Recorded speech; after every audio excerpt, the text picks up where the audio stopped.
experiencia como guía de caza de antílopes. Me encuentro con un viejo amigo, al que no veía hacía un tiempo, y me comenta, que hacía 2 años había comprado un rifle para caza mayor, un Marlin 308, y que aunque intentó varias veces, no había podido lograr cazar nunca un antílope, a ver si yo lo podía ayudar. Para mí era todo un desafío, porque aunque he dado caza a varios ejemplares, no es lo mismo hacer cazar a un tercero. El tema es que tenía una deuda moral con mi amigo, que en otro momento contaré, así que le dije bueno prepárate, este fin de semana, te paso a buscar, y así fue.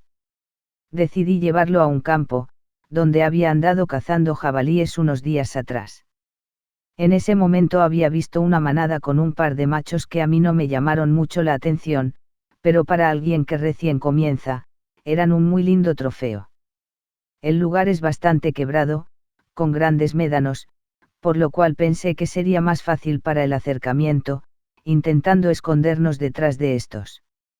Lo único malo es que están llenos de rocetas, y si te tiras al suelo para arrastrarte quedas a la miseria. Después de subir y bajar unos cuantos médanos, alcanzamos a ver 2 manadas con un macho bien renegrido cada una, a la distancia eran bastantes parecidos.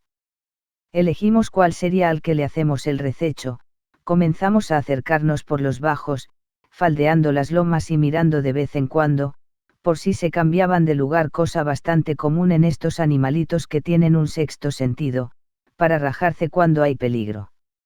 Después de caminar como unos 4 kilómetros, estábamos detrás del macho, médano por medio, pero más cerca nuestro teníamos un par de hembras que se habían puesto nerviosas, porque vieron salir corriendo unos ñandúes, que por prestarle atención a los antílopes no los vimos y los levantamos, así que decidí esperar un rato, hasta que pase el momento de tensión y se tranquilicen. Al rato no más, se calmaron y empezaron a comer. En eso el macho comienza a pegar un rodeo, y arranca corriendo para el lado de las hembras, para llevarlas con el resto de la manada. Cuando me di cuenta lo que estaba por suceder le dije a mi amigo: arrástrate despacito hasta esos espartos y prepárate para tirar cuando yo te diga. Una vez en posición, el macho llegó y empezó a topar las hembras, y cuando dio el costado le pegué un chiflido. Se quedó inmóvil mirando. Le hice señas a mi amigo y el 308 sonó. Se escuchó el tiro pegado y el animal quedó parado en el lugar unos segundos inmóvil, para después desplomarse en el lugar. Lo miro a mi amigo que estaba queriendo pararse y le digo que se quede un ratito en el lugar, para que, si todavía está vivo, no nos vea. Me acerco agachado hacia el lugar donde estaba y allí le doy la mano, lo felicito y compruebo que temblaba como una hoja, producto de la adrenalina y la emoción. Vaya a saber uno, qué cosas pasan por la cabeza en esos momentos. Él mismo se mira las manos y me dice: mira cómo tiemblo. Al rato comprobamos que el animal no se movía y nos dirigimos al lugar donde había quedado. Estaba como a 140 metros. Luego las fotos. Los abrazos. La despanzada. Etc. En ese momento le digo: ahora para recibirte de cazador, lo tenés que sacar al hombro hasta la camioneta.